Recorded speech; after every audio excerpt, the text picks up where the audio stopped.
Welcome to the Sports Science Dudes. I'm your host, Dr. Jose Antonio, with my co-host, Dr. Ricci. If you are not a subscriber to the podcast, hit the subscribe button and like the show. We're on YouTube, Rumble, Apple Podcasts, Spotify. Our special guest today is Dr. Stacy Sims. She has really quite a background, so I'm trying to summarize it and squish it into this little space. She's published over 70 peer-reviewed papers, several books, and we'll talk a little bit about two of her books, and is a regularly featured speaker at professional academic conferences, including ISSN, also the USOC and USA Cycling. Are you a cyclist by chance, Dr. Sims? I am a retired professional cyclist. Right. Oh, okay. Wow. I should introduce you to my wife. She's become quite the cyclist these days. Nice. But anyways, her website is Dr. Stacy Sims. That's DrStacySims.com. That is drstacysims.com. She currently resides, I like this on your website. She resides at the beach in New Zealand with her husband and young daughter. That's what I tell people every time. I live on the beach in Florida, and that's why I'm in Florida. And that's why Tony moved to Florida, because he got sick of New York. Beach. I know. Yeah. And I guess everywhere in New Zealand, you're near the beach because it's these tiny. Sort of. Yeah, there's this one like area right in the middle where no one wants to be, but ends up being one of the major towns called Hamilton, and it's not near a beach. It's like, interesting.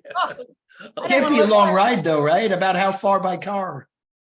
So if you go like to Hamilton or Yeah, I mean to the beach, that would be, yes. so Hamilton that to would the be shores. an hour and a half or more. Oh, Wow. okay. Not bad. That though. actually surprises me. Yeah. Wow. Okay. Well, Whereas so that's I'm like- close enough.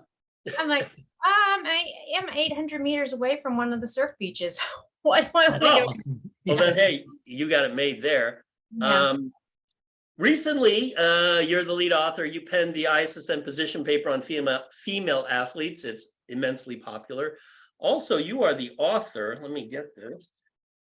Let's see if you can see this. Here's the book Roar. Roar, Very yeah. cool. Great, shiny, pretty cover. Thanks. And this is my wife's favorite, Next Level. So make sure you go to Amazon or any of the bookstores online, like Barnes and Noble, and pick up Next Level and Roar. And on Roar, we have the second edition coming out Oh, very good. Okay. When's that come out, Stacy?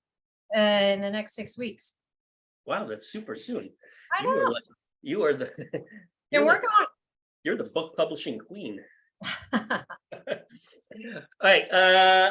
I have sort of a broad question. I think when the idea for the female athlete position paper came up, first of all, when I heard about it, I'm like, wow, that is a gigantic topic. I mean, it'd be like saying a position paper on exercise training. I'm like, what would you write about? It's sort of, there's too much to cover, but somehow you were able to create a team and put together something coherent. And it is quite a thick paper, you might say. But how did you visualize it at first? And then how'd you get it to come together? I think it was just, I think it took us like 2 years, because as I put it together, then newer research started coming out. And I was like, oh my gosh, how I can't get this done. And then it'd be obsolete by the time we get it published. But I was thinking about how I explain it to people. Like, you have to look at different hormone profiles, but you also have to look at the history, because we know what the history was and we need to move forward. So explaining all the history of how we got to be here with this lack of research and little bit of research that we have. And then how I explain to people is you go broad then small. So you go hormone profiles, and you look at all your macronutrients, and you get into like the supplements and hydration and the performance aspects. So yeah, it was a big, huge undertaking. And when I saw Abby Smith Ryan, she's like, I feel like we need to update it already. I was like, no, don't say that. Oh my God. It hasn't changed that much yet. Well, at least we always say we need to update these roughly every 5 years. So you have a while before you're like, oh my God, to tackle that, that thing again. Now, yeah. One of the things that I hear, I've heard this both in marketing meetings. I used to work in marketing, oddly enough, at a supplement company, and also among scientists, that the idea that women are not small men, which would seem patently obvious, but obviously there's something deeper to that. So when you say women are not small men, physiologically, what do we, i.e. the consumer or the scientist or the athlete, what do we get wrong where it's like, well, you have two categories, male and female athletes, and you can't technically treat women identically to men. What are the biggest mistakes people make? Thinking that inherently there aren't sex differences driven outside of the hormone profile, because like we hear all these conversations, oh, it's estrogens, progesterones, testosterone, that's what drives all these differences, but it's not. We see that there are sex differences that begin in utero, which are things like the development of stress, ability to withstand stress. We see, different metabolic aspects that come out. And so we're looking at what's happening right at the onset of life, right? We're seeing that we see these sex differences. And for example, women are more metabolically flexible, which is a term that I'm not that excited about, but the liver will be like, hey, wait a second, there's not enough blood sugar. So the sensors in the liver will be like, there's not enough blood sugar. We need to look at this low glucose thing. And at the same time, when there's low glucose, we're going to stop free fatty acids from getting into the mitochondria until we can figure it out. But men don't have that. Liver's like, oh, we don't have enough blood sugar. Let's just break down some glycogen, send it out there, and we'll just keep going. And that is not driven by estrogen. That's driven by just a feedback mechanism that is inherent from X chromosome. So that's what people get wrong. Because they're like, oh, look, women are just small men because, they have these perturbations in their menstrual cycle, but it's really small influences. So, training is bigger than the metabolic or the influences of the menstrual cycle. It's like, it's not just about the menstrual cycle. Now, when you say you don't like the term metabolic flexibility or inflexibility, explain what that means, because I've also had a hard time with it. To me, it seems kind of amorphous, but tell us what your view of it is. It's gotten too much marketing. Like people are like, oh, I need to do all this fasted training so my body learns how to burn fat. I'm like, your body is not an algorithm, right? So you have all of these processes that happen at the same time. And if you eat more fat, your body will burn more fat. You eat more carbohydrate, your body will burn more carbohydrate. The ability to transfer between those two is a training effect as well as a sex effect. And so when people are like, oh, well, I want to become more metabolically flexible, it's like, well, you wouldn't be alive if you weren't metabolically flexible. Great point. Right? Right. So, no, it makes sense. You're right. You eat carbs, you burn carbs, you eat more fat, you burn fat. If you do low level exercise, you oxidize fat. If you do sprints, you oxidize carbs. So I've always found that term really odd because in a sense, you're right. We'd be dead if we were not right. metabolically flexible. But it's one of those terms that sort of hangs around exercise physiology. People use it. It's used at every conference. And I'm like, I want to meet those metabolically inflexible people because I don't know who they are. I know. I know. The same way. Yeah. This is an area that I know nothing about, and I don't know, Tony might be an expert, but it deals with the menopause or perimenopause period. And sort of from a selfish standpoint, my wife is 51, so she's in that age range. And she asked me to ask you, what are the hormonal changes during the perimenopause or menopause period that would affect how someone who trains, she trains a lot, that would affect someone like her who's constantly training. She's on her bike, she lifts weights. So how would it affect someone like her? Yeah. So we see the two ends of the reproductive life, right? So we see at the onset of puberty, and we see all of these changes that happen with girls, right? You get widening of the hips, a widening of the shoulders, you get a change in center of gravity, you change body composition, and then you get a menstrual cycle. Now, at the other end, in perimenopause, what's happening is we're starting to get into ovarian failure. So we're not having as many ovulatory cycles. If we don't have as many ovulatory cycles, we don't produce as much progesterone. So we're seeing this winding down of our sex hormones. And then menopause is just one point in time, which is a day on the calendar that marks 12 months of no periods. And the time after that is postmenopause. And postmenopause is early postmenopause, which is the 5 to 6 years after that one point in time. And then late postmenopause. And what are the average ages for that, for menopause? Yeah, so average onset for perimenopause is around 40. Average onset for that one point in time, menopause, is about 52. And then after that, you have early, late postmenopause. So what's happening in perimenopause is we're seeing this change in the ratios of estrogen and progesterone. So it's not necessarily absolute levels that we're concerned about. We're concerned about the ratios, because sometimes women will have ovulatory cycles, so they will have estrogen and progesterone. Other times they won't, so they become more estrogen dominant. And so what's happening is you're having a change in your estrogen and progesterone receptors that are everywhere in the body. And as we start to have these changes and increases and decreases in sensitivity across the board from a training perspective, we see changes in things like heart rate variability. And that becomes a big training metric, because a lot of endurance athletes are looking to have an increase in their heart rate variability, because that means that, we're more resilient to stress. But what we see is a flatlining and a decrease because there's less stimulation of the vagal nerve, because there's not as much progesterone. So we see in a natural reproductive cycle, in the luteal phase, there's a decrease in the heart rate variability because there's a change in the vagal tone due to progesterone. So when progesterone's not there, then we don't have that stimulus. And so you see this just complete drop off. And so people are like, what's going on? I'm not adapting. I'm not recovering well from it. It's like, we can't really pay attention so much to HRV because it's changing from a hormonal scope. We look at strength and we look at lean mass. We know that estrogen is tightly tied to basal cell development. We see it's tightly tied to how strong myosin and actin bind, as well as how much acetylcholine are in the vesicles for that neuromuscular gap junction.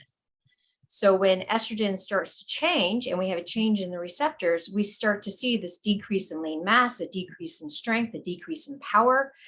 And we need to have a central nervous system response instead of a hormonal response in order to develop strength and power. So when women are going through perimenopause and they're like, what's going on with my training? I don't understand. I'm not responding. I'm not developing power or strength. What is it?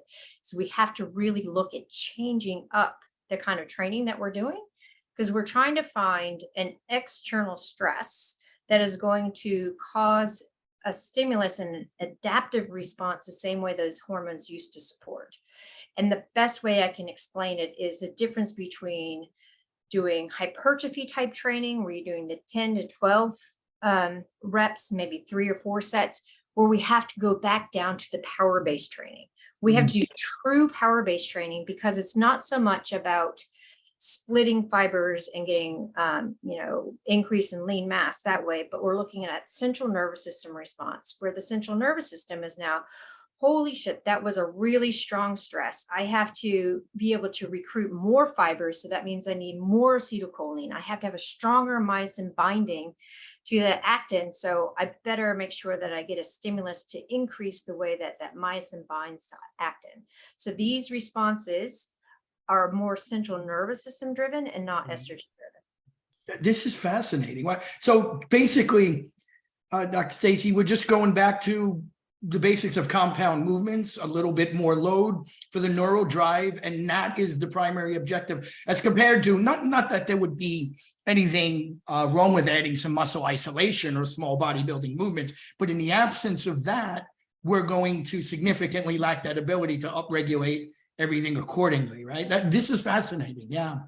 And we see in untrained menopausal women that if they're doing the higher rep, of course, they're going to build lean mass because they don't have any training stimulus. There's no stimulus prior, right? Right. But when we're looking at women who are already active, if they're doing that hypertrophy training, they might develop some lean mass, but they don't get that corresponding strength and power.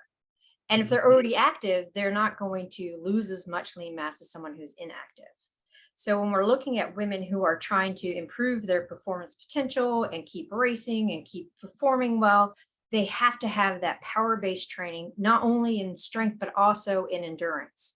Because again, if they're doing that long, slow stuff, you see the greatest amount of women who are peri and postmenopause gravitating to ultra running, ultra gravel events, right?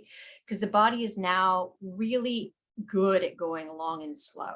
Because when you take away those hormone influences and come back down to those sex differences I was talking at the start, we see that the proteins within the mitochondria of the muscle are already really good at pulling in free fatty acids because there's an upregulation of a complex CD36. So by the nature of being a woman, you're already able to use a lot of free fatty acids. And again, the liver is like, hey, wait, not enough glucose. Okay, well, I am a little bit insulin resistant, so I still have more elevation of blood glucose. So that part also comes into play. So we see women going long and slow because they're really good at doing it. But if we want to be able to do sprints, we want to do a 5K, 10K, something that's really not ultra endurance, we have to do that sprint interval training because we want to have the ability to stimulate more GLUT4 proteins. We want to have the ability to have better endothelial function for vasodilation, constriction, cardiovascular responses. So that sprint interval training is super, super important. Metabolic control, top end power, better body composition, because there's this crosstalk between the muscle and visceral fat to say, hey, no more visceral fat. Right. So I see like all these women who are following these typical male training programs of let's have 80% really low intensity, 20% high intensity. Let's do hypertrophy training. And it doesn't work because they put them squarely in this moderate to low intensity zone and the body's already there. It needs a different stimulus. Wow. So I'm sorry, I just want to say quickly, this is absolutely exciting and completely contrary to what most people would think is you're aging, right? Lighten the load, okay? Get some high reps in. And this is beautiful because you're taking us in the complete opposite direction with this information. And there are some recent studies in JAMA that have looked at like 80, 70 and 80-year-old women who are put in a relative power-based training at their age. And they haven't had a history in strength training at all. And not only do they increase their lean mass and power and strength, but they also have better proprioception. So their risk of falls decrease significantly. So it's across the board trying to get that whole population of women. And I sit in, and I'm in my late 40s, right? Where we grew up with Jane Fonda, calories in, calories out, let's do this fat burning, don't get into the gym. We got to eradicate that because women need to do strength training and that high intensity work. Fantastic. Well, that's interesting. The you mentioned the 80-20 or the polarized training, where 80% of the training is low intensity and 20 is more the high intensity or sprint interval training. And I apparently that data is based mainly on elite male endurance athletes, right? Yeah. Is there data on elite female athletes that ratio should change? Because I'm not aware of any. Or someone needs to do that study? Or someone needs to do some more of those studies because we're looking at just a few that have come out and it becomes a dose response. So women need more doses of high intensity, short duration training to get some of the similar adaptations that men do. But we've only seen it in small studies. So we need to look across the board. When we look in peri and postmenopause, we do see dose response, and that high intensity actually causes these effects that we're after, and the moderate intensity doesn't. But in a younger population, we need to see, okay, what is the dose response? Because there hasn't really been much work there. Yeah, that's interesting because I've seen some of the training plans that my wife follows, and I'm like, holy crap, you do a lot of high intensity interval work. Yeah. But now listening to you, I'm like, oh, okay, now that makes sense. Because if I were to do that, I think I would die. Yeah. I was like, as long as she has a lot of recovery in between. But I always tell people, drop the volume, increase the intensity. Right. And so you might end up having 3 quality sessions a week, but your whole body responds really well to that.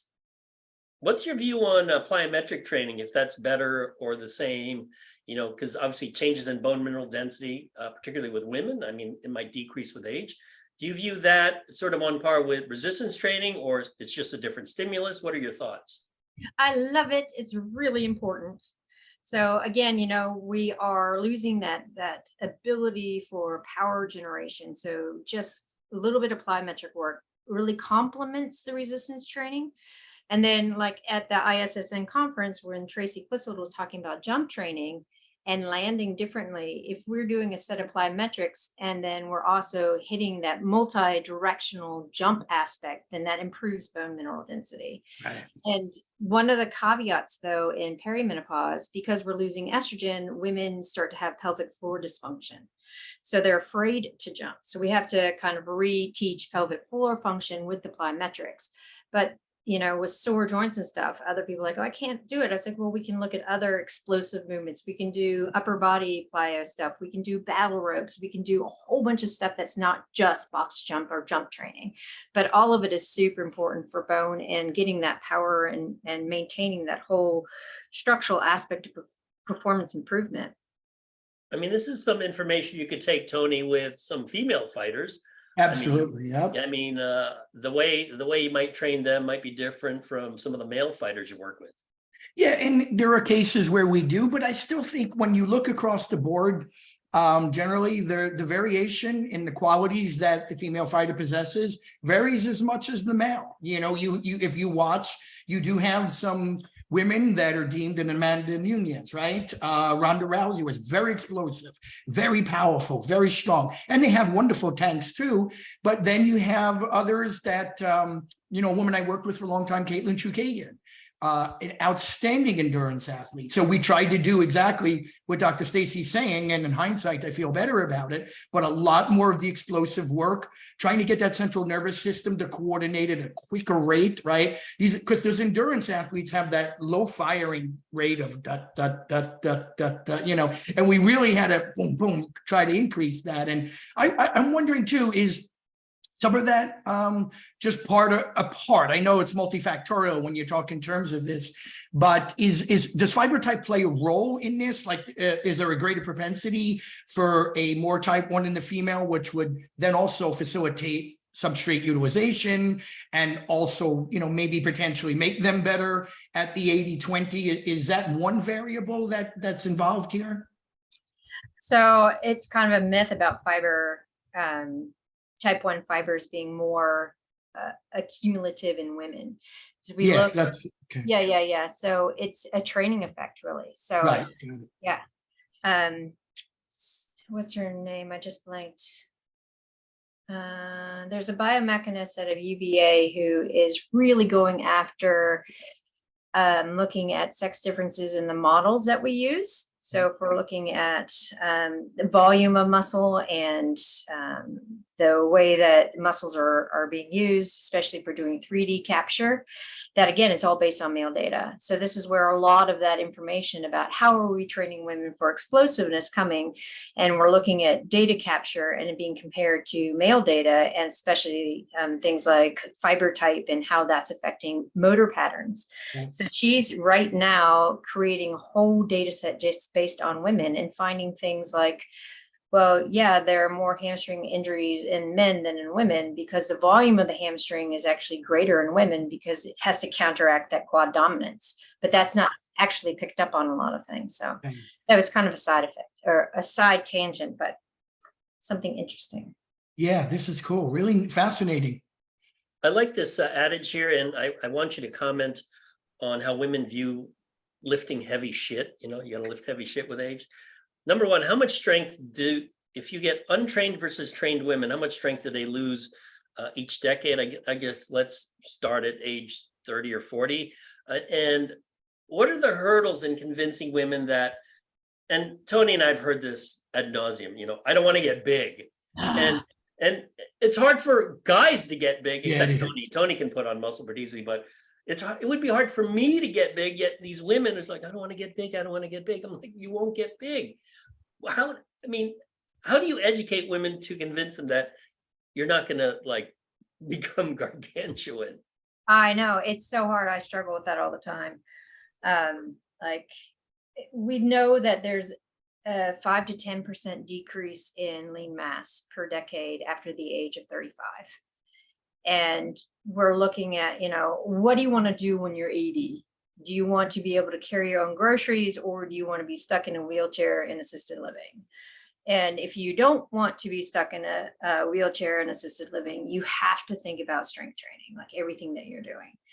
And then you bring it back down to if you look at the typical Miss Olympia, they work super hard. They don't do cardio. They eat a shit ton. And no one who is recreational does that. Like Right. that is their job. So if you want to get, I mean, even if you take CrossFit, if you want to get big and strong like Annie Torstetter, then you have to train and eat like her. And nobody has that committed except for Annie, right? So it's just putting it into that black and white perspective. If you really, really, really want to get big and put on a lot of muscle, then we have to really design an eating and training program to do that. But for general health, then no, you don't. Birdie, I am blanking on everyone's name today. So she's the editor of Women's Health UK. And she's heard me in her ear for years talking about lift heavy shit. And she is very ectomorphic. And she spent a year doing nothing but lifting and lifting heavy. And she is not bulky, but she is super strong now. And so she wrote a whole article about it. And people were like, I don't believe you. I don't believe you did that for a year. It's like, yeah, she did. You are not going to get bulky. So just giving those examples and reassuring women, like, one, you have to eat. Two, you don't have as much testosterone as men. So it's going to be really hard to actually promote that and build that. Three, estradiol is really our testosterone. And we have so many fluctuations in the amount of estradiol that we have that you don't have a constant pulse of it, that Right. your muscles are always having some kind of different crosstalk. So you're not going to get bulky unless you really have a plan for it. Interesting. Now, before I want to sort of switch topics, Tony, into talking about supplements and adaptogens and diet and whatnot. Do you have any other questions regarding training for Stacy? No, I'm just very excited because we have one of the best in the world who knows, what works optimally. And I don't want to take that much credit, but I've been training my wife correctly at 58 years of age, and I'm quite proud of her. So we've loaded. We do a lot of plyos. I'll mix a little bit of high intensity cardio and with some low intensity, but I'm just really delighted to hear we're on the right track. And she's doing spectacular too at 58 years of age. So I think this is exciting news for women. And to be honest, I think it's a lot of fun that when you hit that age that you can still make an attempt to participate in this type of training. So just really, really happy about this, to be honest. I know the hardest thing, Tony, I don't know about you. To me, the hardest thing, particularly when you get, past age 50, isn't the resistance training or the cardio, it's the sprint training. I'm talking about literally running sprints.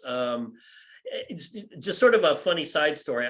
My kids, when they were little, they played travel softball, and now they graduated college. One is in grad school, but they played travel softball, and we trained them. My wife and I trained them. I was the head coach, and I challenged my one daughter. I said, "Hey, the day you could beat me in a sprint is the day," and I would make something up, like I'll give you $100 or something.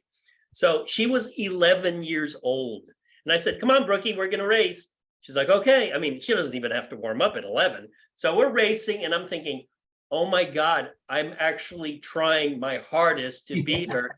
And we are racing to the mailbox and all of a sudden I could feel my hamstring. I was like, oh no. Yes. And I was like, okay, I think you're faster than me at age 11. I was like, okay, sprinting for me, and here's the thing, I don't know if you're like this, Stacy. For me to do any amount of sprinting, I think I got to warm up for like 30 to 60 minutes. It's crazy. I mean, are you like that, or is it just me? No, I'm like that. I'm a long-term endurance athlete, right? So, I've done Ironman, I've done ultra running, everything, bike racing. Now it's like, I don't know if I can actually sprint well without warming up for like 40 minutes.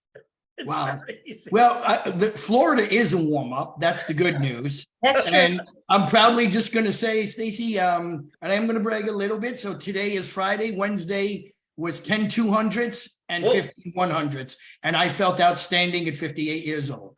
Outstanding. So, the elasticity will come back. It'll return, but you cannot let it go for sure. Yeah. I'm jealous, Tony. I'm jealous. Stacy, let's switch over to adaptogens. I want to list a few and I want your opinion on them. Some of these I've tried: ashwagandha, rhodiola, and maca. What are your thoughts on that and how it might apply to the female athlete? So that's ashwagandha, rhodiola, rosea, and maca root. Yeah, so those tend to be the big three, and schisandra tends to be the fourth one that a lot of women will try. So ashwagandha is good as a starter for people to feel the ability to become or let go of that tired but wired.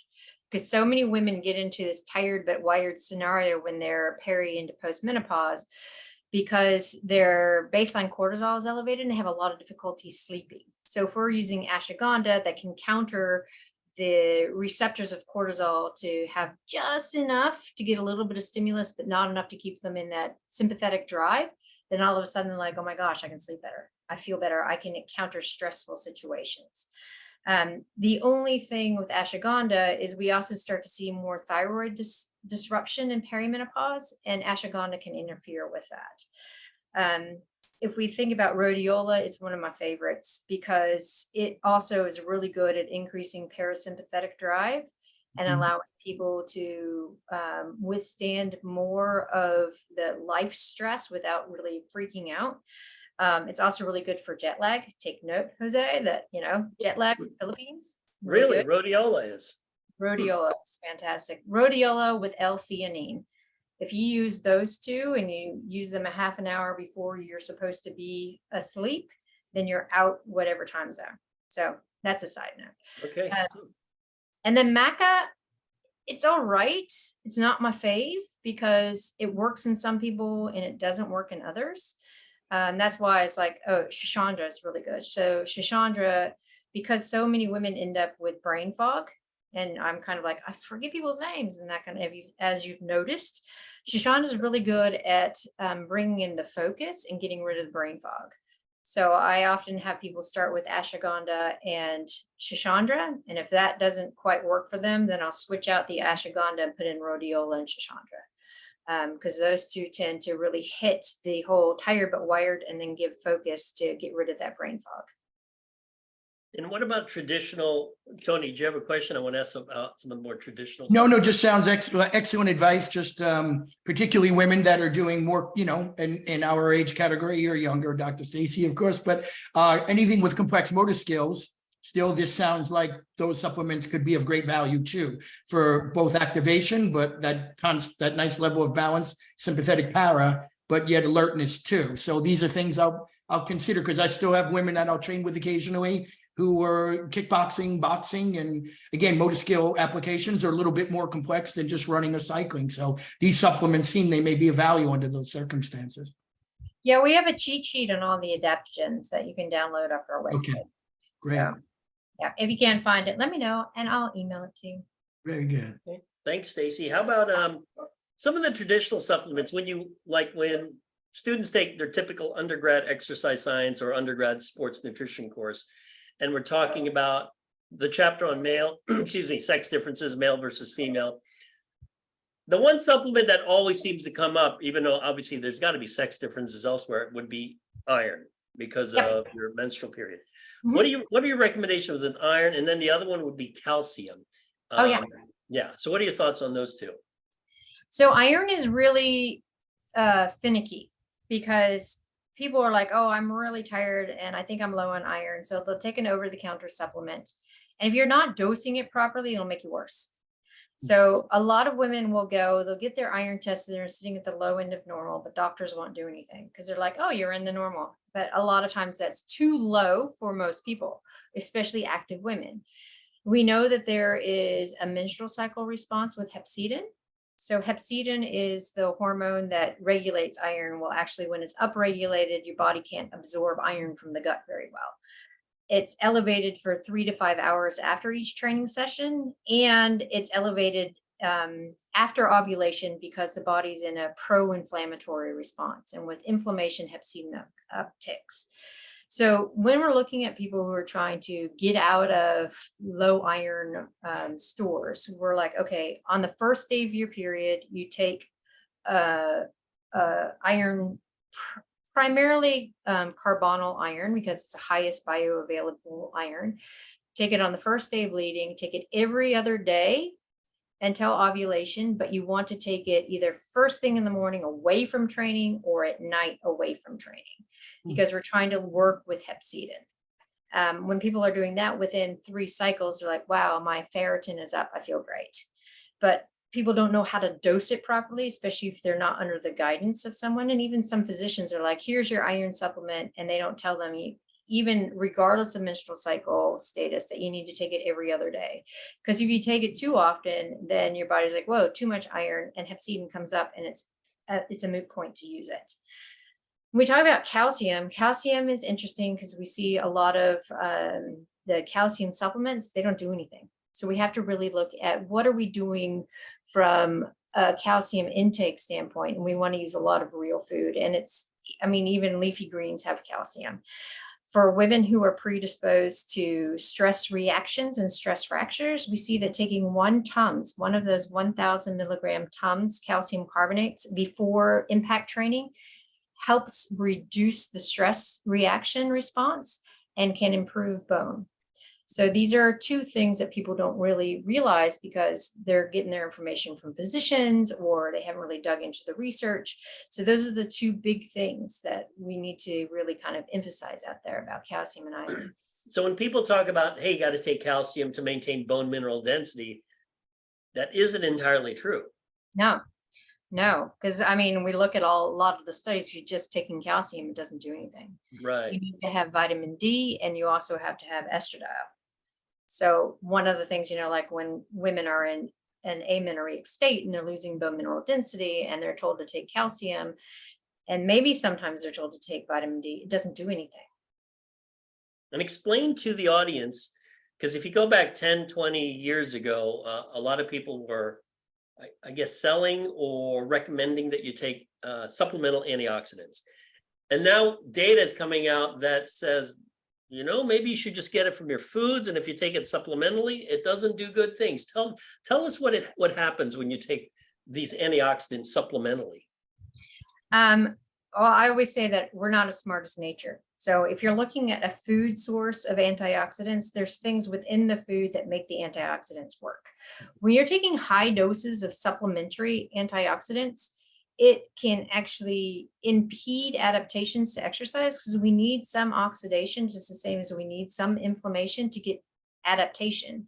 So when people are doing high doses of antioxidants, it's counterintuitive because adaptive stress isn't just from exercise either, right? So we have stress that occurs all day, every day, and your body needs to learn it. And if we're doing high doses of lab synthetic antioxidants, then we're actually impeding our body's ability to adapt. And we see some data that it can be actually harmful when we're looking at some of the all-cause mortality, and people who are having a high variety diet of fruit and veg end up having less all-cause mortality incidences than those people who are taking an equivalent amount of antioxidants and minerals and vitamins from supplements, because the supplements just don't work.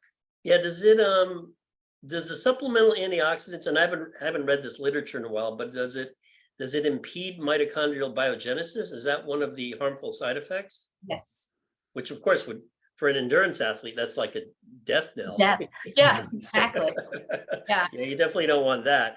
The 2 most popular supplements, creatine and caffeine. What are your thoughts on that for the female athlete?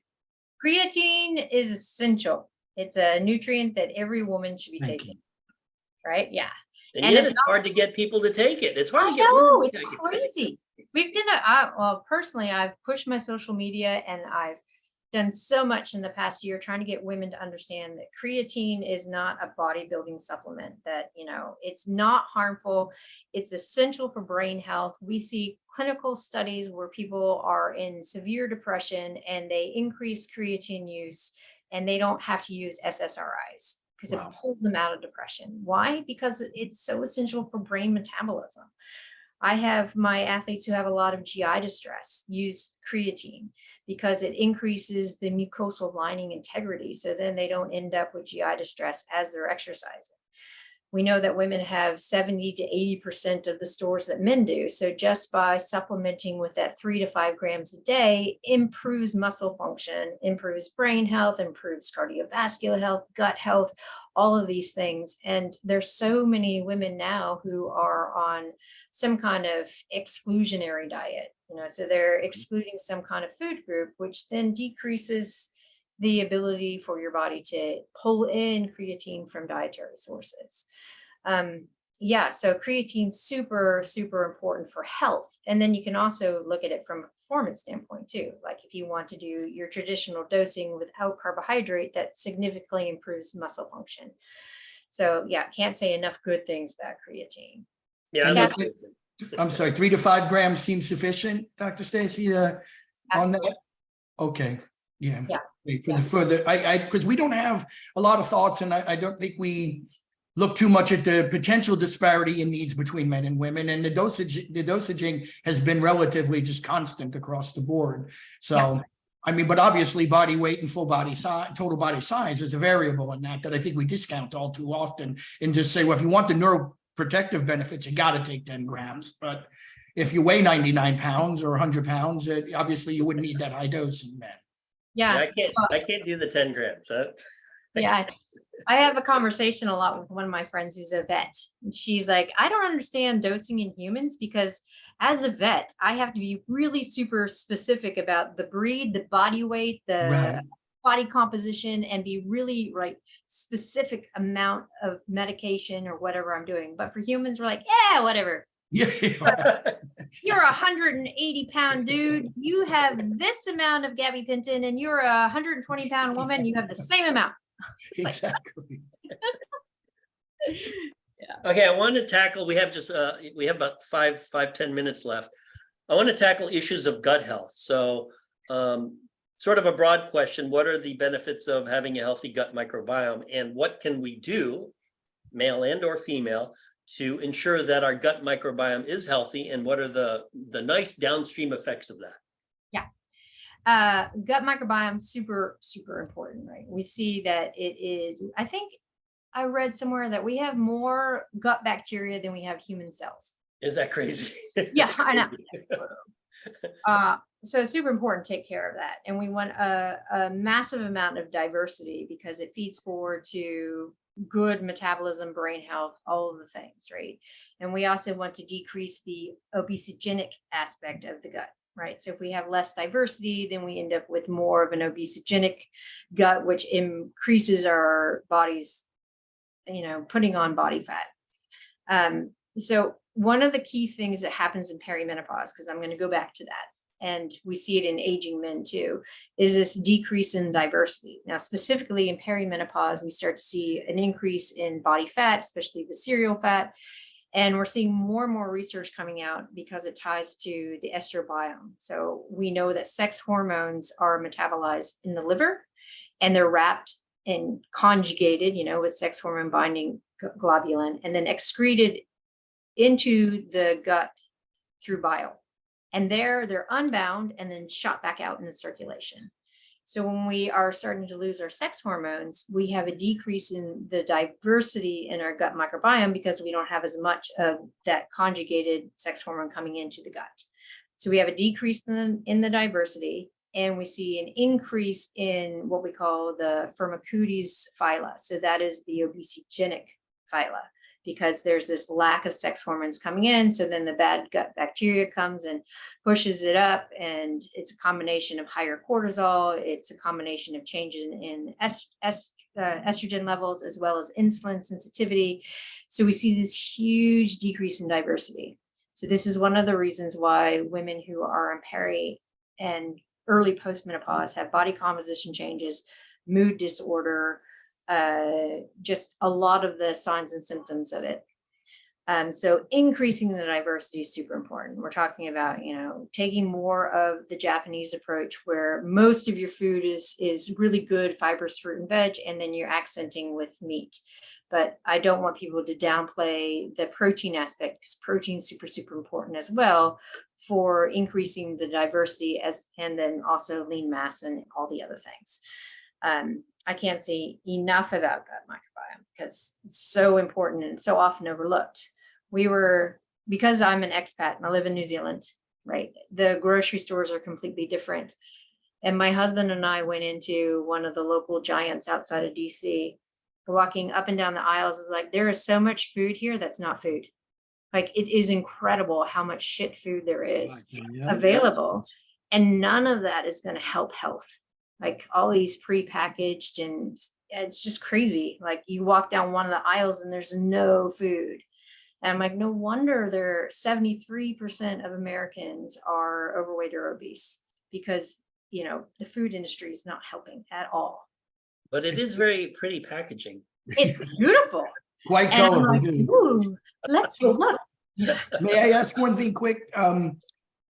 Stacy, we can get then, obviously, close as we age though, the diversity in the microbiome, we can get real close to sustaining that with that large mix and variety in fruits, the vegetables and the fibers. That in and of itself will probably take care of the majority of what we need. Yes, and training, because we see Okay, that strength training invokes a different response than endurance training. Okay, So we're looking at increasing the bacteria that improves brain and central nervous system health, then we need resistance training. If we're looking at increasing the diversity that improves like BDNF production, then we need some endurance training. So we need both of those with the wide variety to increase all the health aspects of a healthy gut microbiome. No, okay. I didn't realize that there was a difference in the type of training and how it might affect the gut microbiome. What if you are a collegiate athlete that does what I would call more of a hybrid sport, like rowing? I mean, it's really kind of aerobic, but it's kind of resistance training. I mean, anyone who's tried to row who's not a rower is like, oh my God, this shit's hard. Would it have an adaptive response, sort of a little both? Yeah. Oh, yeah. Interesting. Awesome. Well, then that's what I'm going to do. Just stick to my water sports, Tony. Yeah. No, I'm getting you back on the track. Stacy's doing plyos. She's doing power training. So we got to get you back out there, Joey. Oh my God. Yeah. We're doing a plyo session before we go stand up boarding today. So there we go. I better make sure my Achilles tendon still has some elasticity. Okay, so I want to wrap this up, Stacy, because people like you, people always want to know, okay, you have these two great books. I'm going to put them back here, Next Level and Roar. What do you do to train, and how? And I'm always fascinated by how have you changed your training from the time you were in your 20s to now? So that's one. And what do you do now in terms of your training? And do you have any specific goals? So when I was in high school, I was introduced to resistance training because one of my friend's brothers was a bodybuilder. So I've been kind of doing resistance training since I was 16, but long-term endurance athlete, because I was a cross country runner. Then I was a rower for Purdue. So we were, doing some resistance training and lots of rowing. Got out of that, got into triathlon. I raced Ironman at high level, and then got into bike racing. So I've had all this endurance stuff, right? So it's primarily been long stuff with tempo, and I did 20 marathons before I was 20, just a whole bunch of stuff, right? But then I got into, I want to get back into off-road stuff. So I was doing xterra racing, and really loved the shorter, harder stuff. And I was like, okay, after I have my kid, I'm going to get back in the gym. I'm going to do more trail running and shorten up the volume. But that didn't happen because I ended up having 2 hip replacements, one from childbirth and one from getting hit by a van.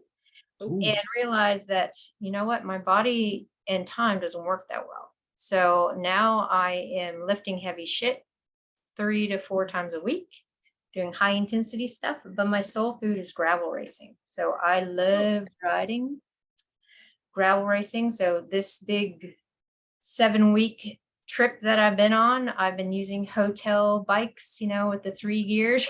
Oh my God.